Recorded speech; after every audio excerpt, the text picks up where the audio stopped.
Hi hello నమస్తే welcome to studio 18 news. నేను ప్రణయ్.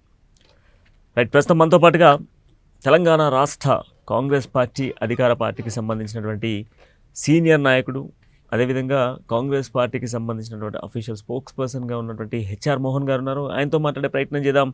ప్రస్తుతం తెలంగాణ రాష్ట్రంలో హాట్ టాపిక్గా మారిన జూబ్లీ హిల్స్ ఉప ఎన్నిక, అదేవిధంగా బీహార్ ఎన్నికలకు సంబంధించిన అంశంతో పాటుగా గతంలో రాహుల్ గాంధీ ఓట్ చోరీకి సంబంధించిన అంశాన్ని తెరపైకి తీసుకొస్తే ఈరోజు అది నిజంగానే జరిగిందా అనే విధంగా బీహార్ రిజల్ట్స్ కనబడుతున్నాయన్నటువంటి కాంగ్రెస్ నాయకుల మాటల్ని తెలుసుకునే ప్రయత్నం చేద్దాం. మీకు ఛానల్ వారికి ప్రేక్షకులందరూ కూడా నమస్కారం. నేనేమంటున్నా, దేనికైనా చెప్పుకోవడానికి మన దగ్గర ఒక రీజన్, కారణం అంటూ మన దగ్గర ఎవిడెన్స్ తో సహా మాట్లాడాల్సిన అవసరం ఉంటుంది. నోరుకు వచ్చినట్టు మాట్లాడడము, ఇప్పుడు బిఫోర్ ఎన్నికలేమో మన బీఆర్ఎస్ అధినేత కేటీఆర్ గారి మాటలు మీరు విన్నారు. ఖచ్చితంగా మేము గెలబోతున్నాము, తర్వాత మా కాంగ్రెస్ పార్టీకి డిపాజిట్లు రావు.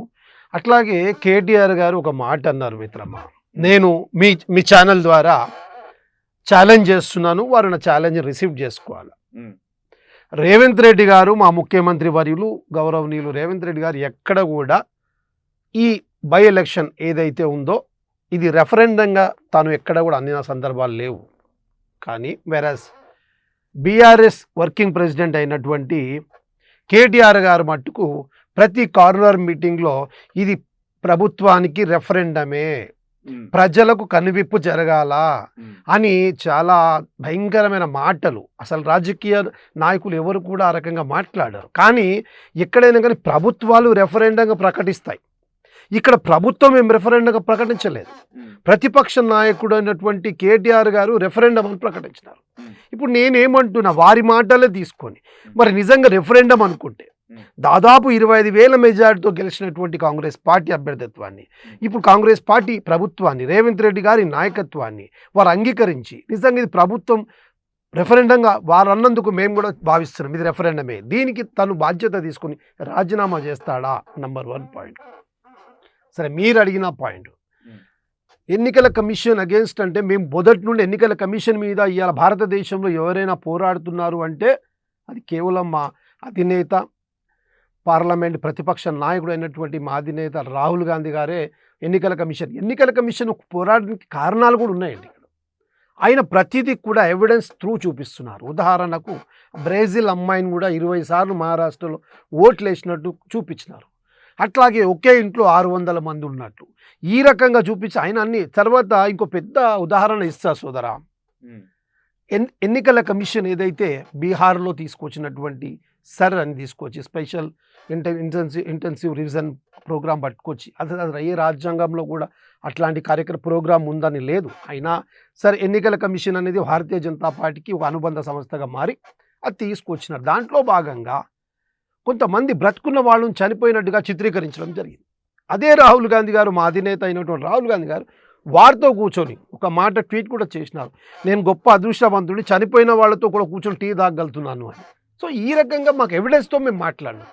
మరి నువ్వు కూడా ఎవిడెన్స్తో మాట్లాడు, ఎవరొద్దు అంటున్నారు, మేము కాదంటలేం కదా. జూబ్లీ హిల్స్లో నిజంగా గతంలో మీ రాహుల్ గాంధీ చెప్పినట్టుగా ఓట్ చోరీ జరిగిందా? బీఆర్ఎస్ ఆరోపణలు జరుగుతూ ఉన్నాయి, ఆరోపిస్తూ ఉంది. బీఆర్ఎస్ పార్టీకి సంబంధించిన వర్కింగ్ ప్రెసిడెంట్ కేటీఆర్ కూడా ప్రస్తావిస్తూ ఇదే టాపిక్ చెప్తున్న సిచ్యువేషన్స్ కనబడుతూ ఉన్నాయి. దీనిపై మీ స్పందన ఏంటి? ఇప్పుడు నేను అదే చెప్తున్నా వర్మ, బీఆర్ఎస్ నాయకులు ఆ మాత్రం ఆ క్రియేటివిటీ లేదు అంటే కార్యకర్తల్లో నిరుత్సాహం నిండిపోయి అభద్రతా భావం పెరిగిపోయి ఉన్న క్యాడర్ కూడా పోతుందన్న భయంతో మేకపోతు గంభీరంలాగా కేటీఆర్ గారు వ్యవహరించిన తీరు రాష్ట్ర ప్రజలు గమనించినారు. ఈ ఎన్నిక ఓడిపోతారన్న విషయం కేటీఆర్ గారు బాగా తెలుసు. అయినప్పటికీ ఏదో రకంగా ఇప్పుడు తనకు ఒక వేదిక కావాలి. ఫస్ట్ ఆఫ్ ఆల్ చెప్తున్నాను మీకు నేను, మీరు ఒకసారి ఆలోచించండి. ఒక్క కేటీఆర్ గారే బాధ్యత తీసుకునే పరిస్థితికి వచ్చింది ఈరోజు. ఎందుకు ఈ మాట అంటున్నానంటే, ఏ మంత్రి, ఇప్పుడు మాజీ మంత్రులు 10 సంవత్సరాల అనుభవం ఉన్నటువంటి మంత్రులు ఉన్నారు బీఆర్ఎస్ పార్టీలో, అట్లాగే చూస్తుంటే అనుభవం ఉన్నటువంటి ఉద్యమకారులు ఉన్నారు. కానీ ఎవరిని కూడా ఫోకస్ కాకుండా తను ఒక్కడే వన్ మెన్ షో. మీరు ఆయన ప్రచారాలు, ఆయన కార్నర్ మీటింగ్లో చూడండి, బస్ మీద తను తప్ప ఇంకొకరు ఉంటారు. ఎంతసేపు విద్వేషాలు రెచ్చగొట్టే ప్రయత్నం చేసిన ఆయన మాటలు మీరు విన్నారా? ఎవడైనా పోలీసోడు అంటే చట్టాన్ని అయితే గౌరవించాలి కదా. ప్రభుత్వాలు ఏమైనా ఉండొచ్చు, ఏమైనా ఉండకపోవచ్చు కాక వర్మ, అధికారాలు ఉండయి.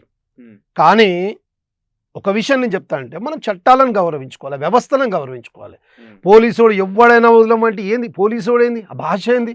నీకు ప్రజలు ఆల్రెడీ 2023 ఎన్నికల్లో నీకు బుద్ధి చెప్పినారు.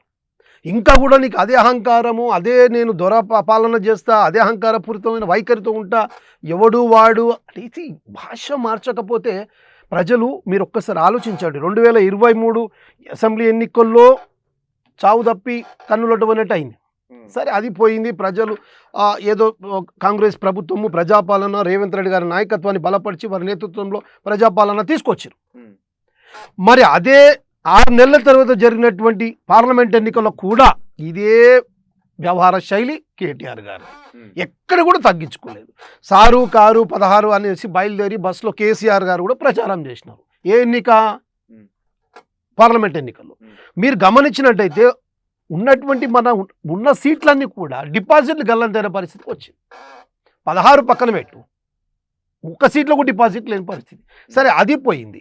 ఇవే మాటలు, ఇదే అహంకారపూరితమైన వైఖరి కేటీఆర్ గారి. ఎక్కడ కంటోన్మెంట్ బై ఎలక్షన్, అక్కడ కూడా సింపతి ప్లాన్ చేసినాడు. మరి అక్కడ కూడా సింపతి వర్కౌట్ అవ్వాలి. అంటే జనాల్లో ఎన్నిసార్లు తిరస్కరించిన, ఎన్నిసార్లు జనాలు వీళ్ళని విమర్శించిన, అరే జనాలు వీళ్ళని తోచిపుచ్చిన, బుద్ధి రాకపోతే ప్రజలు ఇలాంటి నిర్ణయాలు తీసుకుంటారు. అన్న ఇప్పుడు మీరు అన్నారు, బట్ అదే అంశానికి సంబంధించి గతంలో రాహుల్ గాంధీ ప్రస్తావించినప్పుడు, ఇప్పుడు మీరు ఏదైతే టాపిక్ మాట్లాడారో మా దగ్గర సాక్ష్యాలతో పాటుగా రాహుల్ గాంధీ సబ్మిట్ చేసిరని మీరు అంటున్నారు. బట్ సాక్ష్యాలతో పాటుగా మేము ఇక్కడ డైరెక్ట్గా ఓటు వేస్తుండగా దొరకబట్టినామని చెప్పేసి బీఆర్ఎస్ నాయకులు మాట్లాడుతున్నారు. మీరు కూడా ఎన్నికల సందర్భాల్లో చూసుంటారు, పోలింగ్ కేంద్రాల వద్ద కూడా అడావిడి చేశారు బీఆర్ఎస్ నాయకులు. దేనికైనా ఒక పద్ధతి ఉంటుంది. దాదాపు 10 సంవత్సరాలు ఈ రాష్ట్ర ప్రజలు మీకు అధికారం కట్టుబెట్టినారు. కేవలం ఒకే ఒక్క ఆత్మగౌరవం నినాదం మీద, తెలంగాణ ఉద్యమం మీద మీరు ఎంతసేపు నీళ్లు, నిధులు, నియామకాలు అని ఈ 3 వీటి మీదనే, ఇదే ఎజెండా మీద మీరు ప్రతి ఎలక్షన్లో పోయినారు. ప్రజలు నిజంగా నమ్మినారు. అరే మన పాలన, మన వాళ్ళు స్వయం పాలన, ఆత్మగౌరవ పాలన అని నమ్మినారు. మీరేం చేసినారు? కుటుంబ నేపథ్యంతో నువ్వు, నీ అల్లుడు, నీ ఇంకో పేరు సంతోషు, తర్వాత కేటీఆర్, కవిత. ఇప్పుడు మీకు ఒక చిన్న విషయం చెప్తా. ఈరోజు కూడా ప్రెస్ మీట్ మీరు చూసిన లేదో, కవిత మేడంది స్టోరీ. సిద్దిపేటలో ప్రెస్ మీట్ పెట్టి మాట్లాడింది. ఆమె ఓన్ డాటర్ ఆఫ్ కేసీఆర్, ఉద్యమకర్రాలు ఆమె కూడా. ఆమె వాళ్ళ ఇంటి మనిషి. తనే బయటకు వచ్చి ఏమంటున్నారు, ఈరోజు ఈ పార్టీ పాడు చేయడానికి మా అన్న కేటీఆర్ గారు, మా బావ హరీష్ రావు గారు వాళ్ళే దీనికి ప్రధాన కారకులు. ఒకరేమో నేనే మా నాన్న బాధ్యత ఎత్తుకున్నాను ఒకడు అంటున్నాడు, కారును ఎత్తుకొని తిరుగుతున్నాను ఒకడు అంటున్నాడు, ఇంకొకరేమో హరీష్ రావు లేకపోతే తెలంగాణ ఉద్యమమే లేదని చెప్పిస్తున్నాడు. వీళ్ళిద్దరే పార్టీని ఖరాబ్ చేసినారని సొంత వాళ్ళ ఇంట్లో కడుపులో పుత్రిక తనే కదా చెప్పింది. ఇక బంది మనం చెప్పాల్సిన అవసరం ఏముంది ఆడవారమా? కాబట్టి నేనేమంటున్నానంటే మనం తగ్గించుకోవాలి. ప్రజలు మీకు ప్రతిపక్ష పాత్ర ఇచ్చినారు. మీరు ప్రజల పక్షాన నిలబడి పోరాడాల్సిన బాధ్యత, అవసరము, ఆవశ్యకత ఎంతైనా ఉంటుంది. మీరు అది మర్చిపోయి అధికారంలో ఉన్నట్టు మేము ఏమన్నా చేయగలము, పోలీసులోని గలీజ్ మాటలు తిట్టగలము అంటే చట్టాన్ని గౌరవించాం, నా ఇష్టానుసారంగా. ఏమండి సీఎం గౌరవనీయులు రేవంత్ రెడ్డి గారిని ఆ రకంగా మాట్లాడవచ్చా? గింతుంటావు గంతుంటావు, నువ్వు మొగోడివైతే. నేను ఒక మాట మీ ఛానల్ ద్వారా ప్రజలకు చెప్పాలనుకుంటా, కేటీఆర్కి చెప్పాలనుకుంటున్నా. ఎప్పుడు నువ్వు ఒక మొగాన్ని మొగోడి వారా దమ్ముంటే అనొచ్చా అండి? ఒక మొగాడు ఇంకో మొగాడు అనొచ్చా? ఆల్రెడీ మీకు అసెంబ్లీలో 3 సార్లు ఇదే మా రేవంత్ రెడ్డి గారిని 3 సార్లు జైల్లో పెట్టినారు. ముక్కుబోన్ ధైర్యంతో నిలబడి మీ దురాంకారాన్ని మొత్తం మీ గడిల కోటలు కూలగొట్టి ప్రభుత్వాన్ని తీసుకొచ్చాను. ఒకటి పార్లమెంట్ ఎన్నికల్లో మొగతనం చూపించమంటే పార్లమెంట్ ఎన్నికల్లో మొగతనం చూపించి, అసెంబ్లీ ఎన్నికల్లో మొగతనం అంటే అప్పుడు చూపించిండు, కంటోన్మెంట్ ఎలక్షన్లో మొగతనం చూపించిండు. ఇప్పుడు ఖైరతాబాద్లో మొగోను అయితే అన్నావు కదా, ఇప్పుడు మొగాడని చూపించిండు. మరి ఒప్పుకో రేవంత్ రెడ్డి మగాడు నిజంగాని. ప్రభుత్వ రెఫరెండం అన్నావు, మరి నిజంగా ఇప్పుడు ఒప్పుకో ఈ ప్రభుత్వం నిజంగా ప్రజల్లో మంచి వారికి అనుకూలంగా ఉంది, ప్రజలు వాళ్ళకి పట్టం కడుతురు, ప్రజలు వాళ్ళని ఆహ్వానిస్తున్నారు, ప్రజలు వాళ్ళ పాలనను గౌరవిస్తున్నారు అని నువ్వు ఒప్పుకో. నువ్వు మాట్లాడాల్సిందే. లేదు నువ్వు రాజీనామా చేయి, నైతిక విలువలు ఉన్నట్టు అయితే రాజీనామా చేస్తావు. రెఫరెండం మేమనలే కదా, రెఫరెండం నువ్వు అన్నావు. మరి ఇప్పుడు రెఫరెండమా కాదా? 25,000 మెజార్టీ. బట్ అధికార బలం, అధికార దుర్వినియోగం చేసి ముస్లింలకు సంబంధించిన ఓటర్ని కూడా ట్యాంపర్ చేసి ఈరోజు కావాలని దంచి కొట్టే ప్రయత్నమే కాంగ్రెస్ చేసింది. కాంగ్రెస్ అంతేకాకుండా కుక్కర్లు పంచుడు, చీరలు పంచుడు, స్థానికంగా నవీన్ యాదవ్కు ఉన్నటువంటి పలుకుబడిని వాడడం, వాళ్ళ తండ్రికి ఉన్నటువంటి పలుకుబడిని వాడడం, 3 సార్లు ఓడిపోయినటువంటి సెంటిమెంట్ని వాడడం, ఒక మహిళ పైన నైతికంగా కాంగ్రెస్ పార్టీ దాడి చేసింది అనేది బీఆర్ఎస్ నాయకుల వాదన. ఇప్పుడు నేనేం అడుగుతున్నా కేటీఆర్ గారికి సూటిగా, గతంలో 10 సంవత్సరాల్లో దాదాపు 5 బై ఎలక్షన్స్ వచ్చినాయి.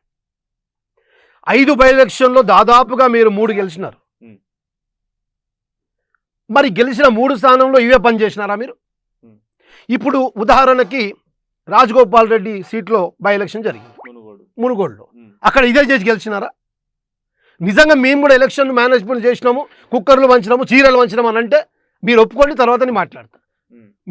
ఇదేముందంటే మేము చేసే సంసారం ఇంకో ఇతరులు చేసే వ్యభిచారం అన్నట్టు మాట్లాడద్దు కదా.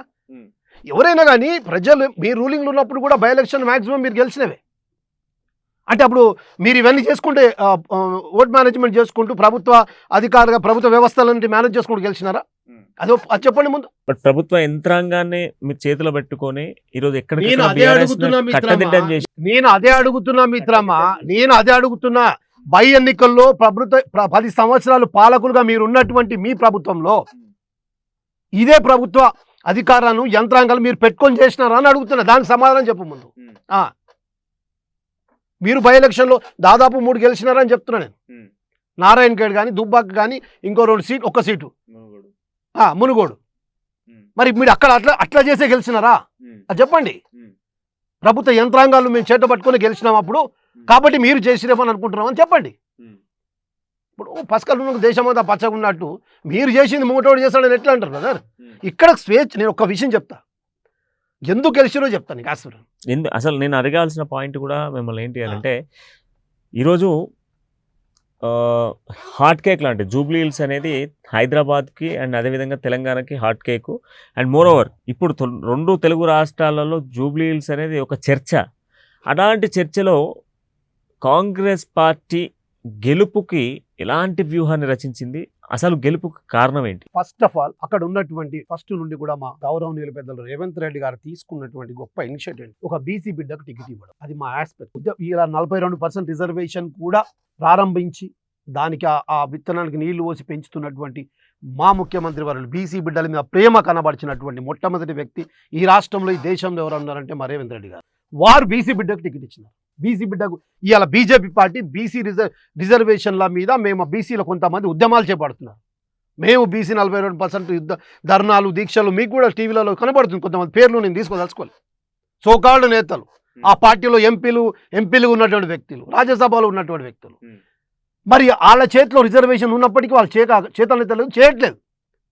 ఇది రాష్ట్ర ప్రభుత్వం చేయలేని పని. అయినప్పటికీ రాష్ట్ర ప్రభుత్వం మీద ధర్నాలు, దీక్షలు.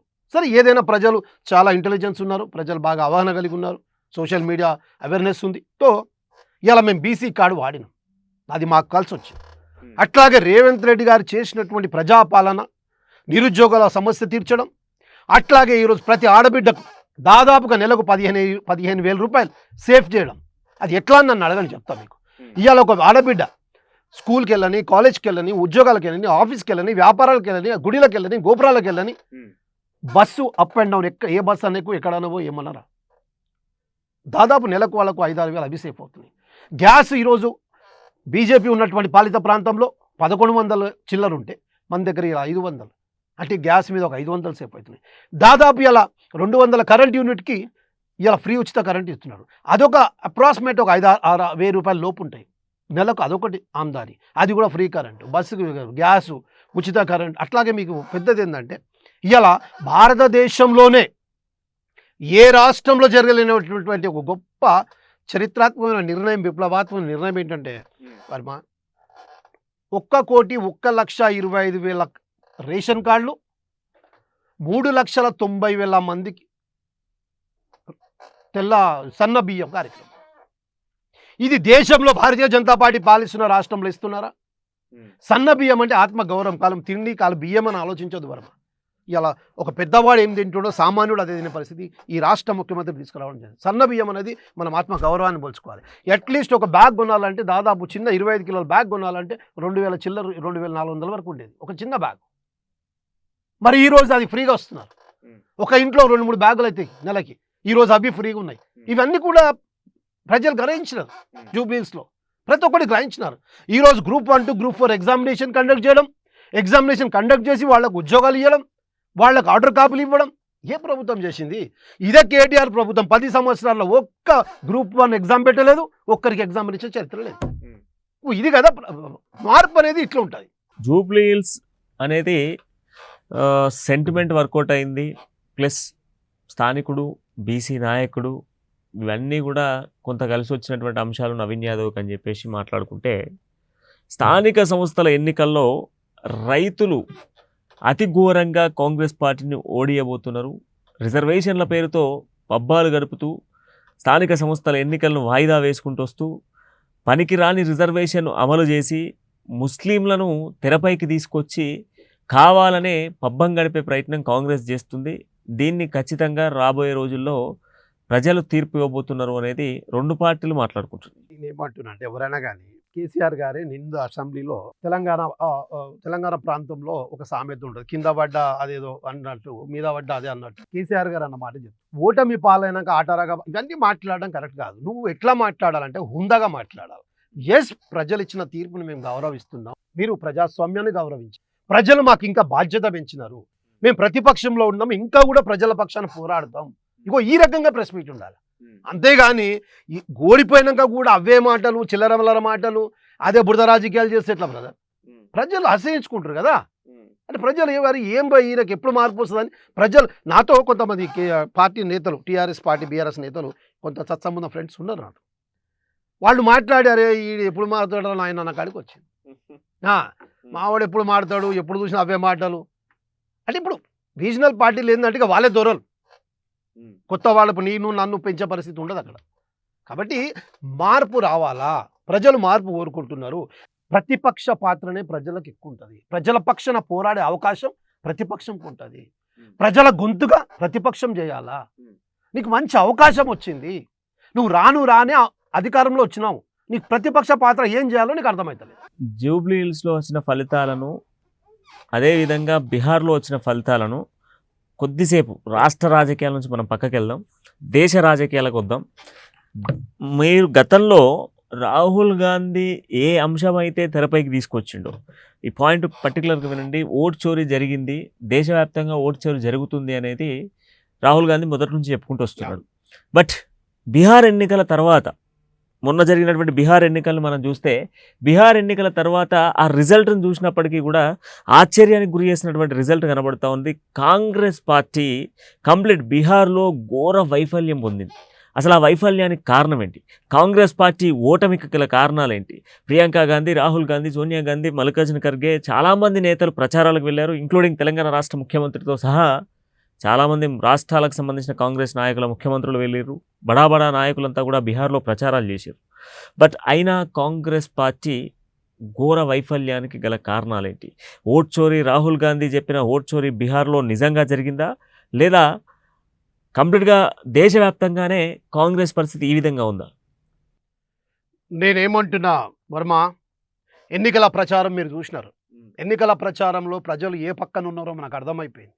కానీ ముందు నుండి రాహుల్ గాంధీ గారు చేస్తున్నటువంటి ఒక ప్రయత్నం ప్రజలకు ఒక అవేర్నెస్ తీసుకురావాలని, మామూలుగా ప్రతిపక్ష పార్టీగా బట్టగాల్చి మీదేయడమే కాదండి, ఆయన ప్రతిదీ కూడా మీడియా పాయింట్లో తను ఇట్లా ప్రతిదీ ఎవిడెన్స్ ప్రూఫ్ చూపించి, వ్యక్తులను చూపించి, చనిపోయిన వాళ్ళెమ్మడి కూడా టీ తాగిన చరిత్ర ఈ ప్రపంచంలో ఎవరికైనా ఉందంటే మా రాహుల్ గాంధీ గారికి, మా అధినేత రాహుల్ గాంధీ గారికి ఉంది. ఏదైతే ఎలక్షన్ కమిషన్ జ్ఞానేశ్వరరావు ఉన్నారు కదా, ఆ జ్ఞానేశ్వర్ అయినట్టు ఆయనకు అజ్ఞాని అని నేను అంటున్నాను. అజ్ఞాని ఎందుకు అంటున్నానంటే, నేను చెప్తాను, ఎన్నిసార్లు రాహుల్ గాంధీ గారు 2 times ప్రపంచం చూసే ప్రెస్ మీట్ పెట్టి విత్ ఎవిడెన్స్ బ్రెజిల్ అమ్మాయిని తీసుకొచ్చి మహారాష్ట్రలో 20 సార్లు పోలైనట్టు బ్రెజిల్ అమ్మాయిని ఫోటో పెట్టి 20 ఓట్లు చూపిస్తే దానికి సమాధానం లేదు. అట్లాగే ఒక్క ఇంట్లో 600 ఓట్లు ఉన్నాయని చెప్తే దానికి సమాధానం లేదు. అట్లాగే మీరు సర్ అని తీసుకొచ్చి బీహార్లో అది ఎక్కడ కూడా రాజ్యాంగంలో సర్ అని తీసుకురావాలని లేదు, అయినా సర్ అని ఒక కానూన్ తెచ్చి దాదాపు 60 లక్షల ఓట్లు తీసేసినారండి. 60 లక్షల ఓట్లు తీసేసి మళ్ళీ ఏమన్నారు, ఇది ఏమంటారు దీన్ని, బంగ్లాదేశ్ ఓట్లు, వాళ్ళ ఓట్లు అని బీజేపీ వాళ్ళు అన్నారు. మరి ఎలక్షన్ కమిషన్ ఒక్కటను చూపించవచ్చు కదా, పలానా హెచ్ఆర్ మోహన్ పలానోడు బంగ్లాదేశ్ ఓటర్ అని. ఒక్క ఎవిడెన్స్ లేదు. 60 లక్షల ఓట్లు తీసేసినారు. మీ విచిత్రం ఏంటంటే మహారాష్ట్ర ఎన్నికలు, అసెంబ్లీ ఎన్నికలప్పుడేమో, పార్లమెంట్ ఎన్నికలప్పుడేమో 1 కోటి ఓట్లు జాయిన్ అవుతాయి కొత్తవి. ఇక్కడ బీహార్ ఎన్నికల్లో 60 లక్షలు సార్ అనే దాని మీద ఎలక్షన్ కమిషన్ జ్ఞానేశ్వర్ తీసేస్తాడు. ఒక్క పాయింట్. మొన్న ఎన్నికల నాడు ఎన్నికలు అయినాక ఇదే జ్ఞానేశ్వర్ ప్రెస్ మీట్ ఏమన్నారండి, ఎన్ని లక్షలు 7,42,7,42,00,000 చిల్లరు ఓట్లు ఉన్నాయి మన బీహార్ రాష్ట్రంలో అన్నారు. ఏమన్నారు? 7,42,00,000 చేంజ్ ఆఫ్ ఓట్స్ బీహార్ ఓటర్గా ఉన్నారు అన్నారా? మళ్ళీ ఎన్నికల తర్వాత ఓటు ఎంత పోల్ అవ్వాలండి? 7,42,00,000 చిల్లరు. ఎన్నికల తర్వాత ఇదే జ్ఞానేశ్వర్ ఈసీ గారు, ఎలక్షన్ కమిషన్ గారు, సెంట్రల్ ఎలక్షన్ కమిషన్ గారు 7,45,00,000 చేంజ్. అక్కడనేమో 42 లక్షలు. ఎప్పుడు? ఫస్ట్ టోటల్ ఓట్స్ కాదండి, టోటల్ ఓట్లు ఎన్ని ఉన్నాయి అంటే 7,42,00,000 చేంజ్ అని చెప్పినాడు. ఓవరాల్ జరిగినాయి కాదు, ఓటర్స్ ఉన్న ఓటర్లు మన బీహార్ ఓటర్ల సంఖ్య 7,42,00,000 అన్నాడు. తర్వాత ఓటింగ్ అయినాక ఎన్ని ఓట్లు అయినాయి అంటే 7,45,00,000 అన్నాడు. అంటే 3 లక్షలు అదనంగా ఎక్కడికి వెళ్ళి వచ్చినాయండి? ఒక పాయింట్. రెండో పాయింట్, ఇది ఇక్కడికి అయిపోయింది. మీరు ఒక చిన్న విషయం చెప్తానండి. ఇక్కడ ఈ రామ్విలాస్ పాస్వాన్, చిరాగ్ పాస్వాన్ ఎన్నికల్లో 24,97,358 ఓట్లు వచ్చినాయి. ఎన్ని వచ్చినాయి? 24,97,378 ఓట్లు వచ్చినాయి. ఎన్ని సీట్లు వచ్చినాయి? 19 సీట్లు వచ్చినాయి. 24 లక్షలకు 19 సీట్లు వచ్చినాయి. కాంగ్రెస్ పార్టీకి చూస్తే 40 లక్షల చిల్లర, 40,74,579. ఎన్ని సీట్లు వచ్చినాయి? 6. ఒక్కటి బీజేపీ 100 సీట్స్ గెలపడితే 96 సీట్లు, వాళ్ళు అరౌండ్ 95 గెలుస్తారు. 1 కోటి చిల్లర వాళ్ళకి పడింది. నేను చెప్తా, బీజేపీ ఓట్స్ 1,80,00,000. వాళ్ళకు వచ్చిన సీట్లు 89. దీంట్లో సగం ఓట్లు మనకు 40 లక్షలు అయితే వచ్చినాయి కదండి. మరి వాళ్ళకి 89, 90 వచ్చినప్పుడు మనకు అట్లీస్ట్ 40 దాకా రావాలి కదా కాంగ్రెస్కి. రావాలా వద్దా? మరి 6 రేట్లు వచ్చినాయి. ఒకటి. ఇప్పుడు ఈ జేడీయూ 96,67,118 ఓట్లు పడ్డాయి. 67 సీట్లు వచ్చినాయి.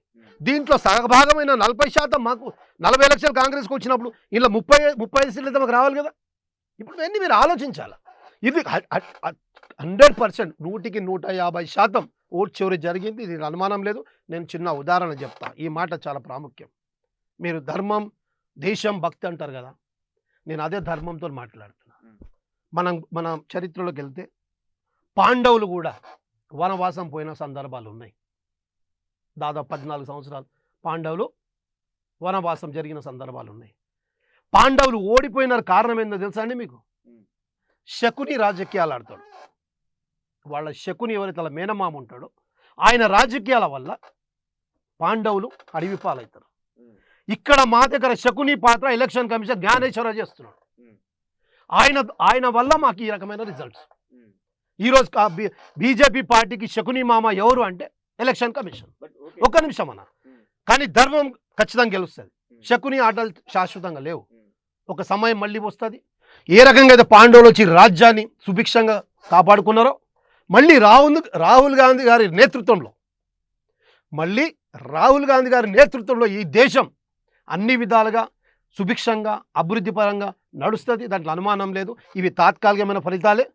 భవిష్యత్తులో ప్రధాని అయ్యేది రాహుల్ గాంధీ గారే. ఈ దేశాన్ని ప్రపంచ పటంలో నిలబెట్టేది కూడా రాహుల్ గాంధీ గారే.